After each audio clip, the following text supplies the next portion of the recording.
Hello everyone, welcome to my YouTube channel NCLEX education Gurvinder. आज का topic है the registration process for the NCLEX. कोई भी student जो एनक्लैक्स एग्जाम लिखना चाहता है तो उसको अपने आप को कैसे रजिस्टर करवाना होता है, उसके क्या क्या स्टेप होते हैं। सबसे पहले आपको कंट्री चूज करनी होती है। आपको यूएस जाना है, कनाडा, ऑस्ट्रेलिया। सो हर एक कंट्री वाइज क्या करता है, प्रोसेस डिफरेंट होता है। सो आज के टॉपिक में मैं आपको कनाडा का प्रोसेस एक्सप्लेन करूंगी। सबसे पहले क्या होता है कि जो भी आपके क्रेडेंशियल होते हैं, सबसे पहले उसकी असेसमेंट करवानी होती है थ्रू दी असेसमेंट एजेंसी। अगर मैं कनाडा में ओंटारियो प्रोविंस की बात करूं तो आपके पास 3 ऑप्शन है असेसमेंट करवाने के लिए। सबसे पहले क्या है, NNS, that is a national nursing assessment services. अब 2025 अप्रैल में क्या शुरू हुआ है कि आप वैसे भी करवा सकते हो, वर्ल्ड एजुकेशन सर्विसेज। थर्ड क्या है, इंटरनेशनल क्रेडेंशियल असेसमेंट सर्विसेज। तो ये तीनों बेसिकली क्या है, जो आपके क्रेडेंशियल की क्या करते हैं, असेसमेंट करते हैं। तो आपको सबसे पहले क्या करना है, यहाँ पे अपना अकाउंट बनाना होता है, देन आपका अपना असेसमेंट का प्रोसेस शुरू कर सकते हो। अब इन तीनों में क्या अंतर होता है, जो एनएनएस होता है वो थोड़ा सा कॉस्टली होता है एज कम्पेयर टू वेस और आईसीएएस। तो मैं आज एक्सप्लेन करूंगी आपको एनएनएस का प्रोसेस। तो सबसे पहले एनएनएस में क्या करना होता है, आपको जब आपने अपना प्रोसेस शुरू करना है, सबसे पहले एनएनएस को क्या करना होता है, अकाउंट बनाना होता है। अकाउंट बनाने के बाद ये आपकी बेसिकली 4 टाइप की इंफॉर्मेशन पूछते हैं। आपकी पर्सनल इंफॉर्मेशन, जिसमें आपका नेम, एड्रेस, एवरीथिंग इंक्लूड होता है। देन उसके बाद आपका एजुकेशन क्रेडेंशियल के बारे में पूछते हैं। आपने जो भी एजुकेशन कंप्लीट की है, आपने बीएससी किया है, मास्टर्स किया है, जीएनएम किया और पोस्ट बेसिक किया, आपको सब उसमें एजुकेशन में ऐड ऑन करना है। देन थर्ड ये पूछते हैं आपके वर्किंग एक्सपीरियंस के बारे में। एंड फोर्थ स्टेप होता है आपका रजिस्ट्रेशन इंफॉर्मेशन के बारे में। तो जब आप ये सारे स्टेप को फिल कर देते हो, फिर उसके बाद आपके पास पेमेंट का ऑप्शन आता है। पेमेंट में आपको क्या करना होता है, जो एनएनएस है वो 2 तरह की सर्विसेज प्रोवाइड करता है। एक होता है एक्सपीडाइट सर्विसेज और दूसरा क्या होता है, रेगुलर सर्विसेज। अब रेगुलर सर्विसेज के लिए क्या होता है, जब आपने अपनी सारी इंफॉर्मेशन फिल कर दी है, उसके बाद आपके पास पेमेंट का ऑप्शन आता है। अगर आप रेगुलर सर्विसेज के लिए जाते हो तो आपको $650 क्या करने होते हैं, पे करने होते हैं। बट एक्सपीडाइट सर्विसेज का मतलब क्या होता है कि आपकी असेसमेंट सर्विसेज बहुत ज्यादा फास्ट होंगी, तो इसके लिए आपको एडिशनल चार्जेस देने पड़ते हैं। रेगुलर सर्विसेज में जो आपकी एडवाइजरी रिपोर्ट है वो आपकी 12 वीक्स में इशू होती है, एक्सपीडाइट में with in the 5 business days में। ये दोनों में बेसिकली डिफरेंस होता है। तो जब आपने अपनी सारी इंफॉर्मेशन वहां पे डाल दी है अकाउंट बनाने के बाद, देन आपको पेमेंट करना होता है। पेमेंट करने के बाद आपको ऑप्शन आता है फॉर द डॉक्यूमेंट्स के लिए। तो यहाँ पे फॉर्म आते हैं जो आपको डाउनलोड करने होते हैं। फिर फॉर्म्स को क्या करना होता है, जैसे फॉर्म आपके कॉलेज के लिए होते हैं, देन आपकी नर्सिंग काउंसिल के लिए होता है, तो आपको वहां पे जाके वो फॉर्म देने होते हैं, तो वो लोग फिल करके वो फॉर्म भेजते हैं। अब जब ये सारे फॉर्म एनएनएस में जाके सबमिट हो जाएंगे, उसके बाद जो ड्यूरेशन है, जब वो लोग एडवाइजरी रिपोर्ट इशू करते हैं तो उसका टाइम ड्यूरेशन है 12 वीक्स। बट जब उनके पास सारे डॉक्यूमेंट्स रिसीव हो जाएंगे, जब मान लीजिए अब 12 वीक्स आपने सब कुछ कर दिए हैं, आपके डॉक्यूमेंट्स यहाँ पे सबमिट हो गए हैं एनएनएस में। अब ये लोग क्या लेंगे, 12 वीक का टाइम होता है। अब विद इन 12 वीक भी क्या होता है, आपकी रिपोर्ट इशू हो सकती है। वो एक रिपोर्ट इशू करते हैं जिसको क्या बोलते हैं, एडवाइजरी रिपोर्ट। एडवाइजरी रिपोर्ट आने के बाद क्या करना होता है, आपको अपना प्रोसेस शुरू करना होता है रेगुलेटरी बॉडी से। सबसे पहले आप इन 3 एजेंसीज के थ्रू अपनी असेसमेंट करवा सकते हो।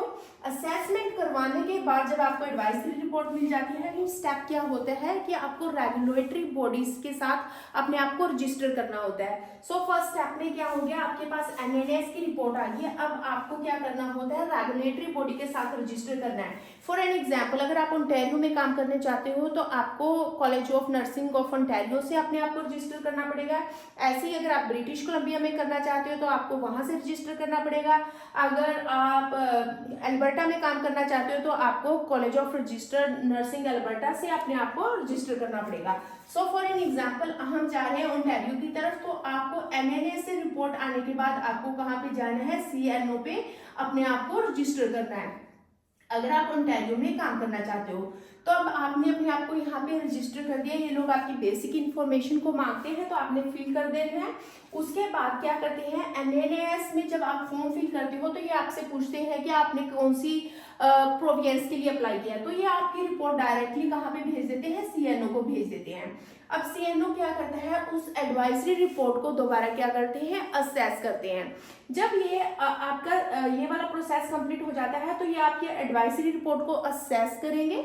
एडवाइजरी रिपोर्ट असेस करने के बाद ये लोग क्या करते हैं, ईमेल भेजते हैं पर्सन को। बेसिकली जो आपने ईमेल डाली होती है तो उस पर आपको मैसेज आता है कि whether you are eligible to write and like RPN और RN एग्जाम। तो ये आपको एलिजिबिलिटी स्टेटस भेजते हैं।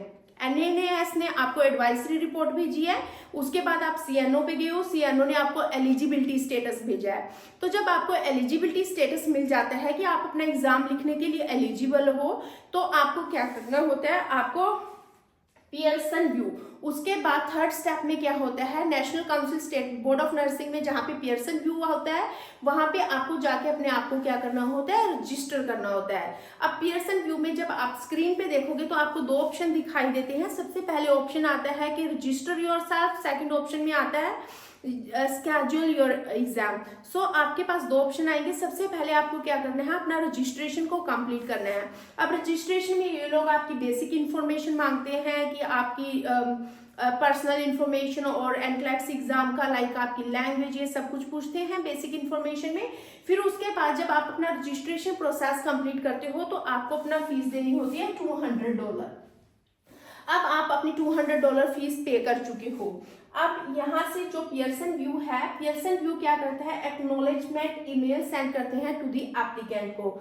सो आपका CNO क्या करता है, अब आपने अपने आप को, इन्होंने आपको एलिजिबिलिटी मेल भेजी, CNO ने एलिजिबिलिटी भेजने के बाद आपने क्या किया, आपने पियर्सन व्यू पे अपने आप को रजिस्टर करवाया। अब पियर्सन व्यू क्या करता है, ये CNO ये एलिजिबिलिटी रिपोर्ट इनको भी भेजते हैं पियर्सन व्यू को। अब जब पियर्सन व्यू आपकी एलिजिबिलिटी रिपोर्ट को रिसीव कर लेता है आपके बोर्ड से, उसके बाद आपका वो लोग क्या रिलीज करते हैं, ATT क्या होता है, एक बेसिकली नंबर होता है, that is the authorization to test. So Pearson VUE आपकी एलिजिबिलिटी रिपोर्ट मिलने के बाद आपका ATT को रिलीज करेंगे। अब ATT भी क्या होता है, आपकी ईमेल में आता है। ATT की वैलिडिटी होती है, 90 डेज के लिए वैलिड होता है।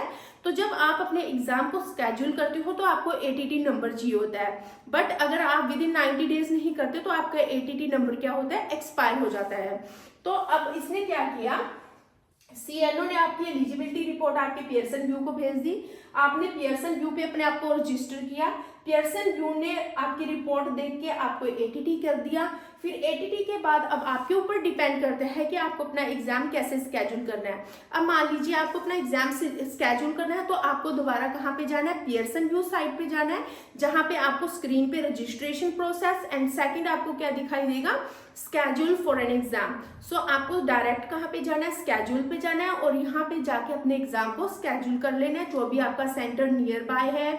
और आपको टाइमिंग भी आप उसमें देख सकते हो कि आपको मॉर्निंग में देना है, इवनिंग में एग्जाम लिखना है, तो आप सिलेक्ट कर सकते हो। सो बेसिकली अगर कनाडा की बात की जाए तो आपके पास 4 स्टेप है। सबसे पहले आपको अपने आप को रजिस्टर करना है NNAS के साथ। NNAS ने आपको एडवाइजरी रिपोर्ट इशू करनी है। उसके बाद आपने CNO के पास जाना है। अगर आप अंटारियो में काम करना चाहते हो, CNO आपको एलिजिबिलिटी रिपोर्ट देगा। एलिजिबिलिटी होने के बाद यही डायरेक्ट आपकी रिपोर्ट पियर्सन व्यू को दे देंगे। फिर आपको थर्ड स्टेप में पियर्सन व्यू के साथ रजिस्टर होना है। पियर्सन व्यू आपको ATT नंबर दे देगा। फिर ATT नंबर के साथ अगेन आपको पियर्सन व्यू पे जाके अपने एग्जाम को स्केड्यूल करना है। So this is all about today's topic. I hope this video is useful for you all. If you want more videos related to US process or Australia process, you just comment in the comment section. So I will make a video on that topic also. And don't forget to subscribe my channel, that is NCLEX Education Gurvinder, and press bell icon for the upcoming videos related to the NCLEX. Thank you so much.